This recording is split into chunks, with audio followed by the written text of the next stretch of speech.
Est-ce que Justin Gaethje mérite vraiment un title shot? Récemment, on a Justin Gaethje qui a tweeté que voilà, il a remporté 3 de ses 4 derniers combats. Le seul combat qu'il a perdu, c'était le combat face à Max Holloway, qui n'était pas forcément un combat intéressant selon lui. Il appelle ça même un combat d'exhibition, vu que c'était pour la ceinture BMF. De l'autre côté, on a également Dana White qui a dit que le combattant qui avait le plus de chances d'avoir un title shot en lightweight face à Islam Makhachev, c'était Justin Gaethje. Je ne suis pas du tout d'accord avec cette conclusion. Je vais vous expliquer dans cette vidéo pourquoi je ne suis pas d'accord. Déjà, on a Justin Gaethje qui appelle le combat face à Max Holloway un combat d'exhibition. Donc, il essaye de minimiser sa défaite. Mais premièrement, c'était pas un combat d'exhibition. C'était certes pas un combat pour le titre comme on a l'habitude de l'entendre. C'était pour le titre BMF, un titre qui n'a pas forcément de valeur en soi. Mais le combat en lui-même était un combat qu'on peut appeler un title eliminator bout, c'est-à-dire un combat qui précède un title shot. Celui qui gagne le combat obtient un title shot. On pouvait estimer que ce combat était ça. Si Justin Gaethje avait battu Max Holloway, il n'y a aucun doute qu'il aurait obtenu directement un combat face à Islam Makhachev. Le problème, c'est que c'est Max Holloway qui l'a emporté finalement et que Max Holloway devait redescendre en moins de 145 livres pour affronter Ilia Topuria. Pour Justin Gaethje, c'était un peu le pire scénario parce que du coup, il se retrouve à avoir perdu face à un combattant de la catégorie d'en dessous, ce qui le rend pas du tout légitime à combattre face au champion de sa catégorie. Et en plus, contrairement à ce qu'il essaye de faire croire maintenant, c'était pas du tout un combat sans importance. C'était le plus gros KO lors du plus gros combat, du plus gros événement qu'on a jamais eu dans l'histoire de l'UFC. Je pense qu'on peut tous s'accorder que l'UFC 300, c'était le meilleur événement qu'on a eu dans l'histoire de l'UFC. Le meilleur combat de tout cet événement, franchement, ils étaient tous exceptionnels, mais je pense qu'on peut s'accorder pour dire que c'était bien le combat entre Justin Gaethje et Max Holloway, et c'était le pire KO en buzzer beater, dernière seconde du combat. Tu peux pas faire plus gros comme combat, donc c'est complètement invalide comme propos de la part de Justin Gaethje de dire que c'était un combat d'exhibition et que c'est le seul combat qu'il a perdu, donc ça devrait pas compter. Non, il a seulement une victoire d'affilée. Tu dois reprendre ta série en plus dans cette catégorie. Il faut savoir que le fait qu'il ait perdu face à un combattant de la catégorie d'en dessous, ça a complètement enlevé dans l'esprit des fans la possibilité que Justin Gaethje l'emporte face à Islam Makhachev. Islam Makhachev, on parle quand même d'un combattant qui peut monter dans la catégorie d'au-dessus. On va en parler aussi dans cette vidéo, mais il a des projets de monter dans la catégorie d'au-dessus très bientôt. Donc il a une force qui surprend tous les adversaires qu'il a en moins de 70 kilos. Il a la confiance de pouvoir surprendre les adversaires en moins de 77 kilos. Personnellement, je pense qu'il va les surprendre en termes de force. Et là, vous me dites que Justin Gaethje, qui a perdu face à un combattant en moins de 66 kilos, veut battre le champion des moins de 70 kilos, et encore moins qu'il le mérite. Encore qu'on pense qu'il puisse le battre, c'est compréhensible, c'est un combat. Justin Gaethje face à Islam Makhachev, c'est un combat donc on ne sait jamais qui peut vraiment l'emporter. Même Renato Moicano avait ses chances face à Islam Makhachev. Mais si on regarde les choses de manière objective, Justin Gaethje, selon moi en tout cas, n'est pas très bien placé pour battre Islam Makhachev. Dites-moi si vous pensez autrement. Par contre, la chose sur laquelle on ne peut pas penser autrement, c'est que Justin Gaethje ne mérite pas ce combat. Pour mériter un combat face à un champion aussi dominant qu'Islam Makhachev, il faut être sur une série de victoires.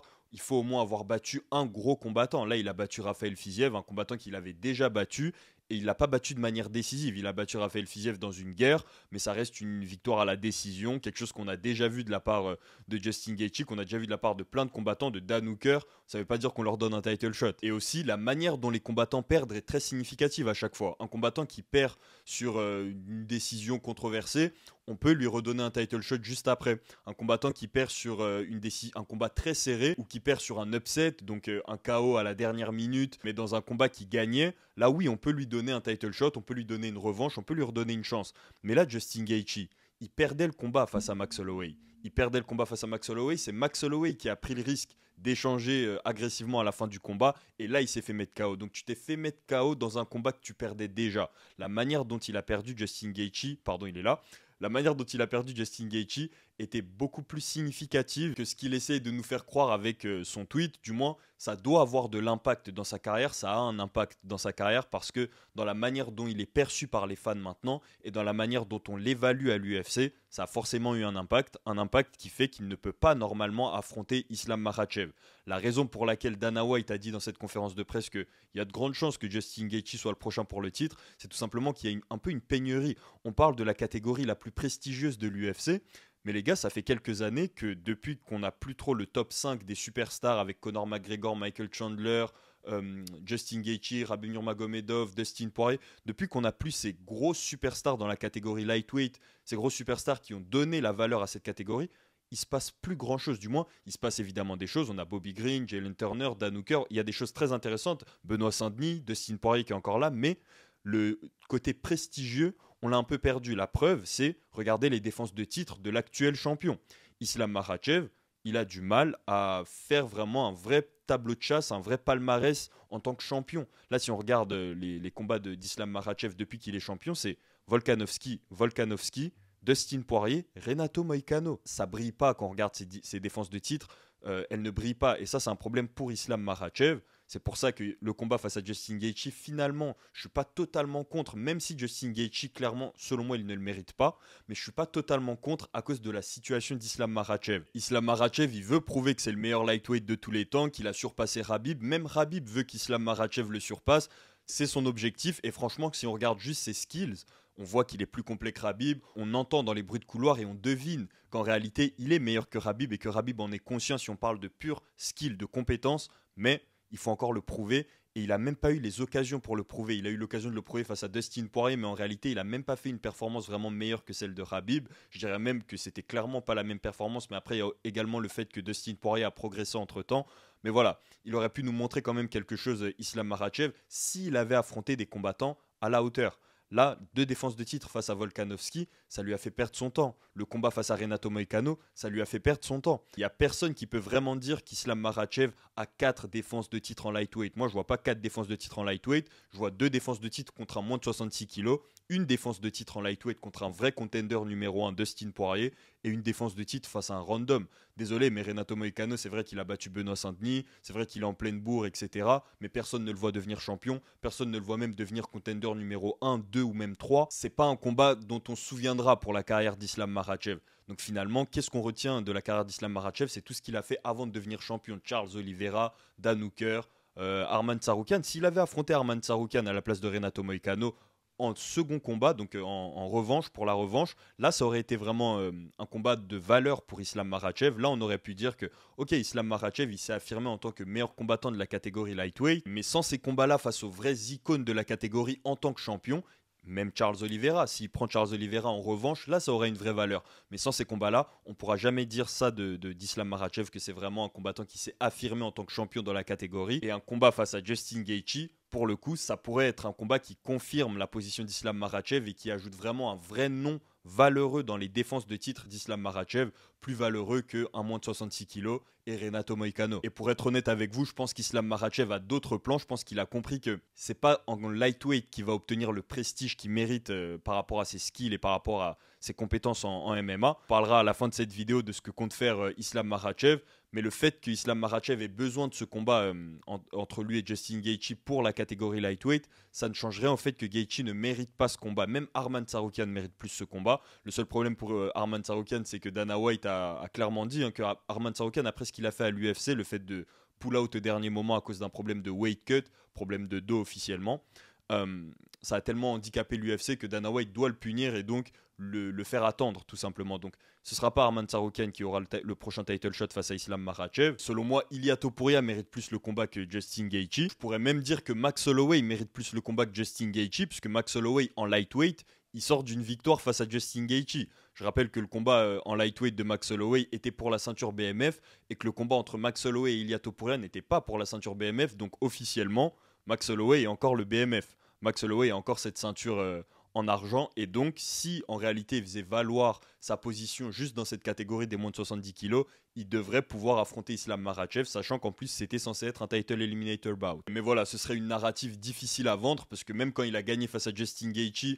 on l'a plus orienté vers le combat face à Ilia Topuria que vers le combat face à Islam Makhachev. Donc ce serait encore plus difficile pour Max Holloway de revenir dans la catégorie d'au-dessus. Mais c'est juste pour dire, même Max Holloway mérite plus le combat que Justin Gaethje. Ça devrait même pas être sur la table que Justin Gaethje ait potentiellement le mérite d'affronter Islam Makhachev à ce stade-là de sa carrière. Selon moi, Justin Gaethje doit affronter Arman Tsarukyan. Au moins un combat de plus face à un gros lightweight.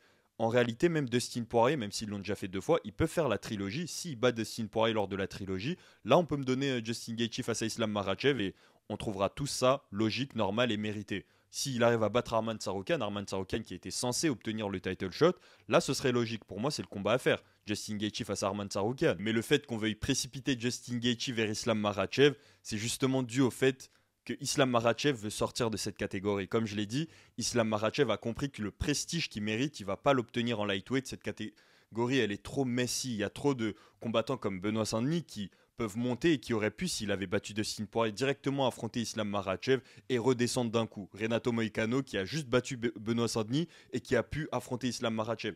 Le problème avec ce genre de situation où Islam Makhachev se retrouve à affronter Renato Moicano, 2 fois Volkanovski, des combattants qui n'ont pas vraiment mérité ce combat face à lui, des combattants qui n'ont pas grimpé au classement petit à petit et vraiment mérité cette position comme un Arman Tsarukyan ou comme un Dustin Poirier. Le problème quand il affronte ces combattants-là, c'est qu'il risque tout.